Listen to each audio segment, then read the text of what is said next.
Olá e bem-vindo de volta a mais um vídeo. Bom, hoje a gente vai falar sobre duas ações que eu acho bem interessante para quem investe no exterior. Se você investe no exterior, já aproveita e dá uma curtida aqui embaixo, comente aqui no vídeo depois o que você achou dele e se inscreva no canal, me ajuda demais a crescer ele para eu conseguir postar mais vídeos e investir mais no conteúdo do canal. Mas vamos lá. Quais são as duas empresas que eu vou trazer hoje para vocês? A Visa e a Mastercard. Vamos entender então o que elas fazem, como que elas geram dinheiro, vamos entender os fundamentos, a parte contábil por trás. Acho muito importante entender tudo isso dentro de uma ação para que eu possa decidir comprar ela ou não, colocar no meu portfólio, ver se vale a pena em relação aos que eu tenho. Porque se uma empresa como a Mastercard, por exemplo, cresce muito menos do que a média do mercado, não faz fazer sentido eu colocar dinheiro nela, né? Você concorda comigo que faria mais sentido eu colocar direto no S&P 500, por exemplo, que são as 500 maiores empresas lá nos Estados Unidos. Então a gente vai fazer esse backtesting, a gente vai entender por que seria tão interessante esse negócio dele, esse modelo de negócios. E se você ou eu também devemos ter na carteira, né? Eu vou mostrar para vocês a minha porcentagem dentro da carteira. Lembrando aqui que eu tenho Mastercard em carteira, então aqui dentro da minha carteira, esse GratiPix eu tenho aqui 8,45 da minha carteira internacional em Mastercard, então eu considero uma empresa muito boa nesse sentido. Eu vou explicar por que eu não tenho Visa e eu tenho Mastercard no lugar, eu prefiro concentrar dentro da Mastercard, porque afinal as duas são muito parecidas e se for bom para você, fique à vontade de fazer a sua análise, essa aqui não é uma recomendação de investimento. E vamos lá. Então, primeiro de tudo, vamos entender como é que ela gera dinheiro. Então, aqui eu peguei dentro da Investor Relations da Visa, é o site deles de relações com investidores, eles têm esse esqueminha muito interessante que mostra desde lá do consumidor até o merchant, né, que é o final, a parte final, quem está vendendo as coisas, a transação do dinheiro. E isso é muito importante porque são esses 5 agentes que vão estar envolvidos no negócio da Visa. Vamos entender então. A gente tem um consumidor. Então, por exemplo, eu, Gustavo, vamos supor que eu vou ir comprar um caldo de cana numa feira. Eu vou com o meu cartão de crédito e ele tem lá uma maquininha. Então, eu, consumidor, vou comprar um caldo de cana. Esse consumidor, eu tenho um banco que me emitiu, issuer, né? É quem emitiu o cartão de crédito. Então, vamos supor que eu tenho lá o Banco Inter que está emitindo o meu cartão de crédito. Eu, consumidor, com o meu cartão do Banco Inter, vou lá e coloco na maquininha. Aquela maquininha, ela vai sinalizar para a Visa que tem uma transação ocorrendo. E daí esse banco, o issuer, o que está emitindo, ele vai falar válido ou não a operação para o banco do cara da cana-de-açúcar, né, do caldo de cana. Ou seja, aquele cara da caldo de cana, vamos supor que ele tem lá a conta do banco dele no Bradesco. Ele vai receber dentro do Bradesco. Então, como é que eu faço para poder fazer, né, a intermediação entre o meu banco e o banco Bradesco, que é o do cara que está vendendo? É a Visa que faz. E ela ganha uma pequena taxa em cima disso. Então, aqui como está falando, né, a Visa faz esse tipo de transação. Ela valida essa transação. Ela não toma o risco da transação. Quem toma o risco da transação é o issuer, porque esse issuer ele tem que validar para poder pagar para o banco Bradesco. Vamos supor, o Inter tem que pagar para o Bradesco. Só que o Inter, ele tem um risco de eu não pagar para ele. Então, se ele me dá crédito, eu tenho risco de não pagar para ele. Quem está assumindo esse risco é o Banco Inter e não a Visa, que é uma coisa que o pessoal se engana bastante. A Visa só é um intermediador financeiro dentro dessa operação. Do mesmo jeito que a Mastercard. E para você ter ideia de como que são as taxas, hoje em dia, de R$ 100, né, que eu comprei em caldo de cana, vamos supor, 97 vai pro cara que está vendendo. Apenas 97. R$ 3 são perdidos nesse meio termo aqui por meio de taxas. Quando eu pago esses R$ 3 em taxa, olha a quantidade que a Visa fica. A Visa fica com 7,5 centavos em cada uma dessas transações. Então, quase tudo fica com o banco que emite e o banco que tem lá o cara do vendedor, né? A Visa em si não ganha quase nada em cima disso. Só que já que ela faz tanta validação, eles ganham muito dinheiro. E é aqui que está o negócio da Visa. Ela consegue fazer essa transação de uma forma segura, confiável e permite que isso aconteça. E dentro da história da Visa, uma coisa bem interessante é que a Visa veio lá de uma empresa americana na Califórnia, né, do Bank of America. Ele tinha um Americard, foi onde formou a Visa. E esse Americard foi utilizado lá na Califórnia no começo e depois foi distribuindo no mundo inteiro. E vários bancos começaram a se juntar e fizeram uma empresa chamada Visa, que depois ficou a parte deles, né? Eles listaram em bolsa e ficaram à parte, que se tornou a maior intermediadora financeira do mundo. Então, eles conseguiam fazer essas transações entre bancos nacionais, internacionais, e ficou extremamente famoso, a não ser... E claro que hoje em dia todo mundo usa algum tipo de cartão de crédito, como a Visa e a Mastercard. Muito bem, então qual que é a diferença entre a Visa e a Mastercard? Então, se elas fazem praticamente a mesma coisa, né? As duas são as concorrentes, elas têm um oligopólio junto com, digamos, a American Express. São os 3 players hoje que estão presentes, né, dentro do mercado de cartão de crédito, que é, no caso, a Visa, a Mastercard, a American Express internacionalmente. E nós temos alguns locais, tipo a Elo, que é local hoje do Banco do Brasil e do Bradesco, né? Uma coisa que eu vejo que a Mastercard ela ganha muito em relação à Visa é que ela tem crescido um pouco a mais e ela está mais diversificada no mundo. Então, enquanto a Visa está extremamente localizada nos Estados Unidos, eu peguei aqui dentro lá do site da Mastercard, nas relações com investidores, eles têm uma dimensão de como que seria, né, a porcentagem da receita dos Estados Unidos com o resto do mundo. E você vê aqui que, por exemplo, no crescimento aqui do primeiro trimestre de 2024, 712 bilhões de dólares vieram dos Estados Unidos, enquanto 1,5 bilhões veio do resto do mundo. Então ela está muito mais diversificada no resto do mundo, principalmente na Europa. Eu gosto muito disso, porque quanto mais espalhado pelo mundo ela estiver, mais ela também tem porcentagem de receita crescendo. Porque, por exemplo, pega o Brasil, a gente não tem uma grande quantidade de pessoas utilizando cartão de crédito. Surpreendentemente, não tem. Só que conforme a gente vai evoluindo em produtividade, mais pessoas vão deixando a miséria absoluta e começando a ter outros padrões de consumo. E esses outros padrões de consumo, as pessoas vão atrás de bancos, de cartão de crédito e começam a utilizar. Então, eu tenho uma receita que vem daqui que não está estagnada nos Estados Unidos. É um dos motivos porque a Mastercard cresce mais. Muito bem, deu para entender como funciona o negócio? Então, vamos agora entender se essas empresas estão endividadas, como é que elas estão gerando receita, se elas estão crescendo ou não. Vamos começar com a Mastercard.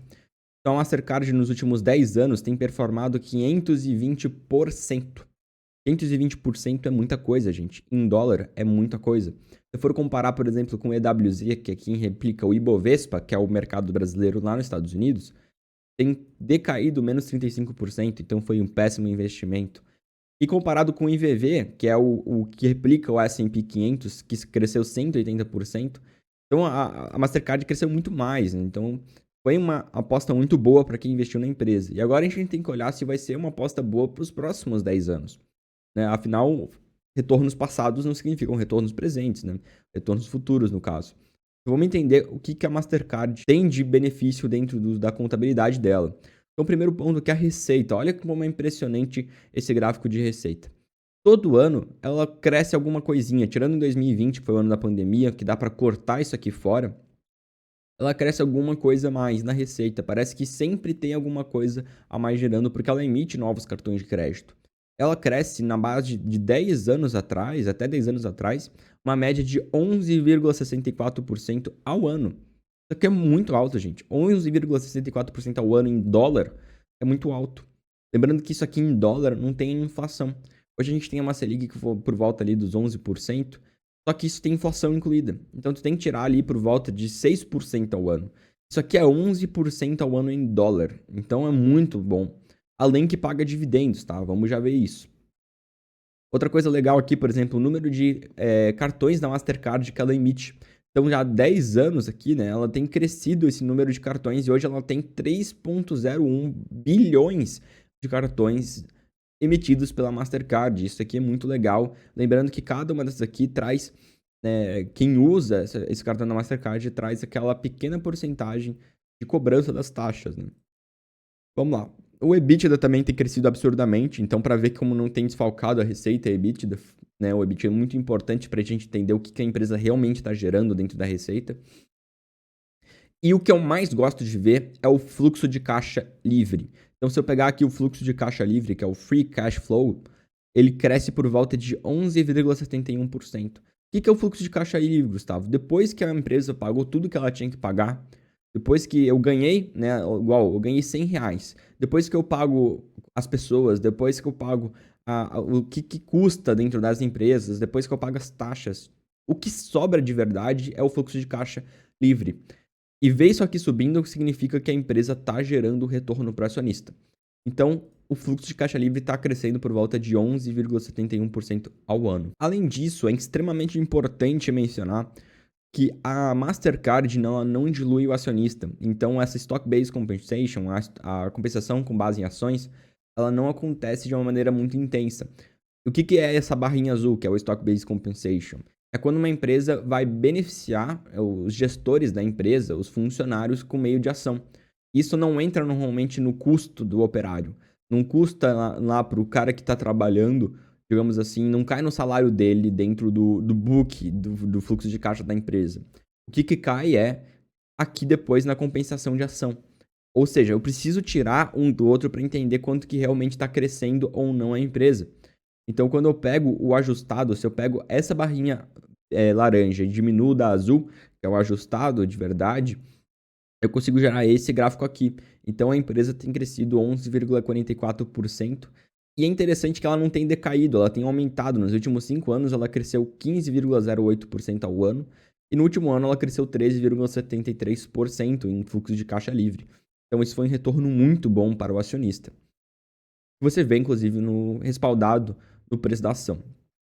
Outra coisa legal aqui é que eles recompram ação, então eles têm um programa de recompra de ação muito forte, é como se fosse um dividendo nos Estados Unidos sem pagar imposto. Eles crescem dividendo já há muito tempo, por volta de 20% ao ano nos últimos 10 anos, então eles conseguem ter uma porcentagem muito grande de crescimento de dividendo. Por mais que hoje eles estejam mais endividados do que eles possuem em caixa, eu tenho que ver em quanto dessa dívida eles têm em EBITDA. Então, 13,71% em dívida. Vamos ver quanto EBITDA ele faz. 15%. Até 3 vezes EBITDA, né, para dívida, eu consigo pensar que ela está sob controle. Acima disso, eu não compro ação. No caso, em 1 ano de EBITDA, ela paga a dívida. Lembrando que ela tem 9,18 em caixa. Ou seja, ela está muito tranquila em dívida. Mastercard não tem problema de dívida hoje. Então, eu olho para os fundamentos da empresa, eu acho uma empresa incrível. Eu pego as margens dela, vamos pegar aqui, margem bruta da empresa. Pô, 76% de margem bruta é muito alto. Margem operacional, 57% estável, desde lá de 2012. Margem de lucro, né? Margem líquida, 44% é muito alto. Quer dizer que metade, digamos, vai direto para o lucro deles, para o bolso. Então, digamos, é um mercado de baixo risco, de monopólios, de altas margens e com um crescimento bom. Então eu tô com uma empresa perfeita no meu bolso. Para mim é uma das mais previsíveis hoje no mercado. As que menos atrelam risco. Por mais que ela esteja relativamente carinha, né, com 32 de PL forward, né, no próximo ano, depois das estimativas do analista, ela tá com 32 de PL. Cara, eu não acho isso aqui caro para uma empresa com essa qualidade. Por isso que eu tenho em carteira. Eu teria facilmente 10% da carteira em Mastercard, sem problema nenhum. Então vamos entender também agora a Visa. Vamos lá para a Visa e ver se é a mesma coisa mais ou menos do que a Mastercard. Então ela é um pouco mais barata que a Mastercard. Realmente ela é um pouco mais barata porque ela cresce menos. O gráfico dela, nos últimos 10 anos, cresceu 435%. Então, de novo, bate o EWZ e bate o IVB, que é o S&P 500. Então ela performou muito bem. Não bate a Mastercard, que cresceu por volta de 520% ao ano. Mas ainda assim foi um crescimento muito bom. A receita dela cresce 10,74%, então cresce um pouco menos que a Mastercard. Ela também tem aqui, quando eu pego, por exemplo, o total de Visa Cards, né? Quanto que tem de Visa. Então, olha a diferença de cartões de débito e crédito. Ela tem 3,1 de débito e 1,3 de crédito. Você pensaria que crédito tem muito mais cartão, mas não. Débito tem muito mais cartão hoje em dia. Muito, muito mais. Para ver como ainda tem que ter uma transação de cartões de débito para cartões de crédito. Isso porque a gente ganha benefício usando o crédito em vez de débito. Eu vou fazer um vídeo explicando isso um dia no futuro. Mas para ver como é que ela cresce quase exponencialmente isso aqui, né? O número de cartões sendo emitidos hoje. O fluxo de caixa da empresa também é algo excepcional, assim, eu acho incrível. Então ela consegue crescer. Claro que não é como a Mastercard, que é quase como se fosse todo ano crescendo um pouquinho, mas ela consegue crescer bem. Ela não dilui o acionista, então é realmente baixo. E eu acho que, assim, é um bom fluxo de caixa. Uma empresa muito parecida, digamos, com a Mastercard, né? Os dividendos também têm crescido por volta de 17% ao ano, muito bem. No caso, ela tem dívida sob controle, quase paralelo ali em relação ao caixa que ela tem. E se eu pego as margens dela, por exemplo, a margem bruta dela, hoje de 76%, quase idêntico à Mastercard, operacional de 66% e de lucro de 53%, ainda maior do que a Mastercard. Então, ela é mais eficiente que a Mastercard. E ela é recompra ação. Então, é uma empresa muito mais clássica. Ela é muito maior, inclusive, do que a Mastercard, nesse sentido. A própria Visa, ela é muito, digamos assim, conhecida dentro do mercado americano. O pessoal lá dos Estados Unidos prefere usar a Visa do que a Mastercard. Só que no resto do mundo a gente vai ver. Tu vai emitir lá no Nubank a Mastercard, no Banco Inter a Mastercard, nos grandes bancos que estão trazendo benefícios é a Mastercard. O Visa são alguns critérios específicos de alguns bancos específicos, como o BRB Dux, ou o Azul Visa Infinity, que são melhores, né? Hoje no Brasil.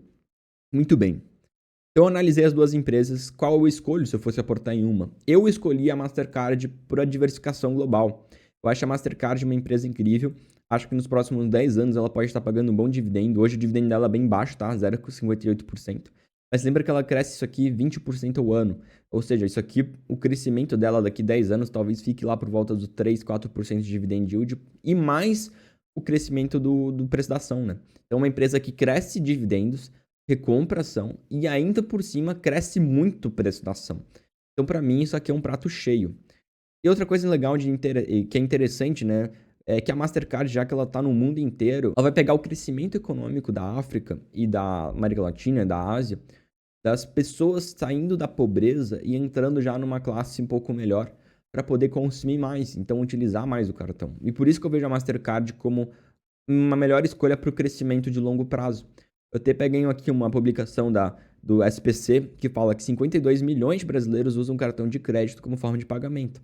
Lembrando que a gente tem 200 e poucos milhões de brasileiros hoje. Então, tipo, 1/4 dos brasileiros usam cartão de crédito. Então, tem muito ainda lugar que não usa. E a gente tem como expandir isso muito, principalmente na África e nos outros países da América Latina. Então, esse crescimento é extremamente importante para a Mastercard continuar aportando. E por isso que hoje eu tenho 8,45% da minha carteira em Mastercard e vou continuar aportando quando tiver dips, né? Quando cair o preço, eu vou continuar indo atrás dessa empresa. Então, o que você acha dessas empresas? Comente aqui embaixo, se inscreva no canal, me ajuda bastante. Dá uma curtida, porque afinal isso traz mais engajamento para o canal e eu posso trazer mais conteúdo. E eu te vejo na próxima.